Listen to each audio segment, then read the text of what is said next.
এক রাজার ছিল এক বিড়াল, খেত সে শুধু মাছের ঝোল। সকাল বিকাল দুপুর রাতে মাছ না পেলে যেত সে ক্ষেপে। একদিন রাজা দিলেন হুকুম, বিড়ালের জন্য আনো মাছের ধুম। রানীর হুকুম, রাঁধুনি দৌড়ে মাছ আনলো বাজার ঘুরে। বিড়াল খেলো পেটটি পুড়ে, তারপর গেল ঘুমিয়ে পড়ে। রাজা বলেন, কি আরাম দেখো, বিড়াল যেন এক রাজভোগী। হঠাৎ এলো এক ইঁদুর তেড়ে, বিড়াল গেল ভয়ে মরে। রাজা বলেন, হায় হায় রে, বিড়াল আমার ভয় পায় ইঁদুরে। কাকুর চশমা।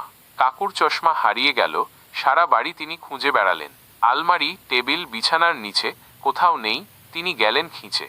হঠাৎ দেখেন কপালে হাত দিয়ে, চশমাটা তো ছিল ওখানেই লুকিয়ে। কাকু তখন হেসে বলেন, আহা, নিজের জিনিস খুঁজেও পাওয়া যায় না। সবাই বলে, কাকু মশাই, আপনি তো এক মজার ছাই। কাকু বলেন, কি আর করা, ভুলে যাওয়া আমার স্বভাব ধরা। বন্ধুরা, যদি কবিতাটি ভালো লেগে থাকে তাহলে অবশ্যই লাইক এবং সাবস্ক্রাইব করে যাবেন। এই রকম আরও মজার কবিতা শোনার জন্য